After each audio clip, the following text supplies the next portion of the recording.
exercício aqui, ele é um exercício diferente, porque ele não tem premissa. Então, a gente fala que quando não tem premissa, é um teorema, tá? Então, é um teorema porque não tem nenhuma premissa. Mas como que eu faço para demonstrar, então, alguma coisa que não tem premissa? O que eu vou fazer? Vou observar o que eu quero concluir. Se a gente prestar atenção aqui, o que eu quero concluir é um condicional. Então, se é um condicional, eu sei que eu posso utilizar condicional, a regra do condicional introdução. Só lembrando, né? Condicional, vou colocar aqui a regra. Se eu tenho φ, tenho psi, vão estar numa caixa, eu vou poder deduzir φ implica psi, condicional introdução, tá? Então, aqui, esse exercício, ele tem 10 linhas. Então, já vou colocar. Não se esqueçam que na prova eu vou colocar quantas linhas minha resolução tem, para vocês terem essa mesma base. Então, numerei as linhas. É claro que na última linha, né, mesmo que ela não tenha premissa, na última linha eu tenho que concluir exatamente o que eu queria provar. Se eu não concluir, é porque eu fiz alguma coisa errada. Então, aqui não tem, implica, P implica R. Ok.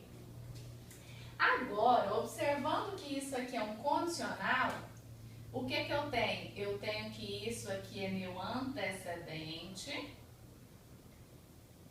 E isso aqui tudo, nessa fórmula inteira, é meu consequente.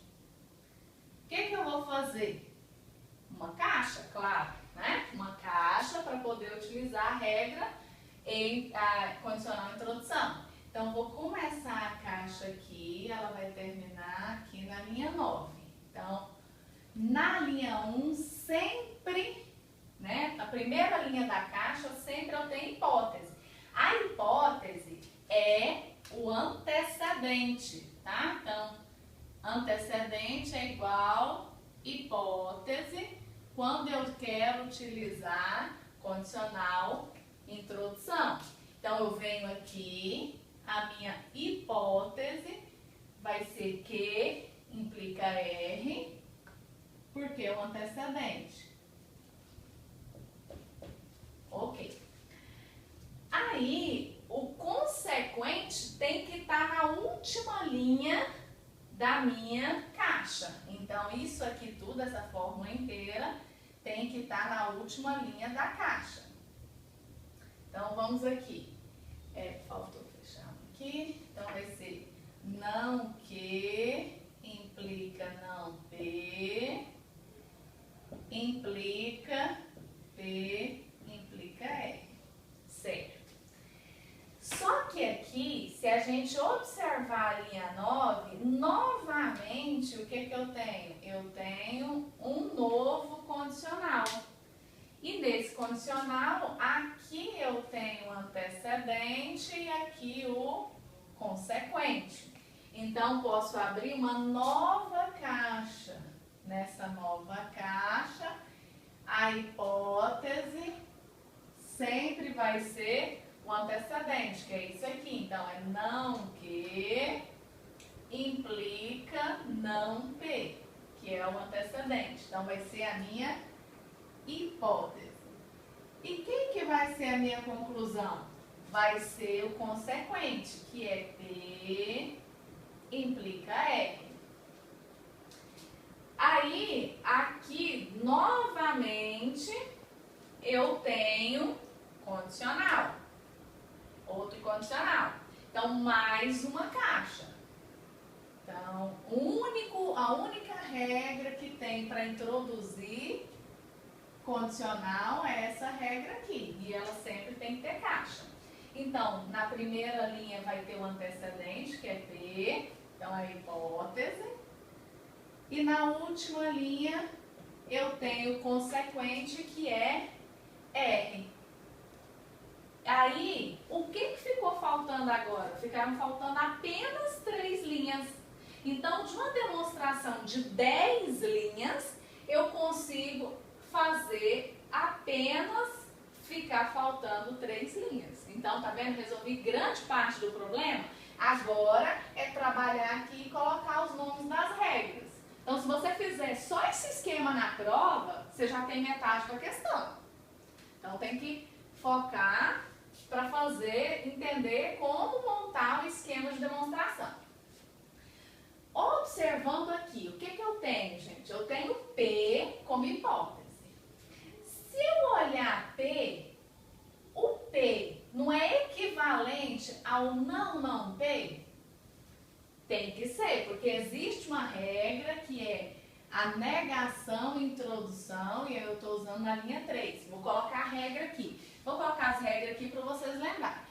A negação, a dupla negação e introdução, é aquela mesma regra que eu tenho lá nas demonstrações por equivalência. Então, o FI é equivalente ao não FI, é dupla negação e introdução. Essa regra é a mesminha dupla negação que a gente usou lá, DN. Então, lá em equivalência você vai colocar DN e aqui em dedução natural você vai colocar não e. Só isso, só a única diferença. E aí você colocou a linha 3. Então, dupla negação na linha 3. E agora, se eu tenho a negação da negação de P, observem aqui isso e observem isso. Isso aqui não é a negação disso? Não P não é a negação de não P? Então, se eu tenho a negação do consequente, eu tenho que ter a negação do antecedente. Então, tem a negação do consequente, tem a negação do antecedente. Qual que é essa regra? Modus tollens. A regra modus tollens, ela é igualzinha à que a gente tem lá em demonstrações notáveis. Eu tenho o condicional, só que eu tenho a negação do consequente. E aí eu vou negar o antecedente. Então, essa é a regra MT, modus tollens. Até a sigla é a mesma que a gente usa em demonstração por equivalência. Então, é modus tollens, aí eu indico a linha que está o condicional, que é a 2, e a linha que está a negação da conclusão, que é a 4. Pronto. Agora, só falta uma linha. O não que é a mesma coisa que.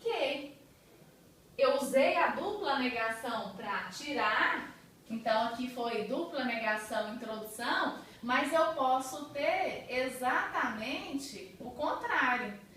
Eu tenho a dupla negação e eu tiro dupla negação, eliminação. Então aqui é a introdução e aqui a eliminação. Então, só que lá em regras de demonstrações por equivalência, só tinha um nome só, que é dupla negação. Aqui sempre, toda regra tem uma introdução e uma ou mais eliminação. Sempre tem introdução e eliminação. Então, é a dupla negação, do mesmo jeito. Só que aqui, ao invés de colocar a dupla negação, eu tirei. Então, vai ficar dupla negação, eliminação, na linha 5. Agora, eu tenho que, observando aqui a linha 1, eu tenho o antecedente.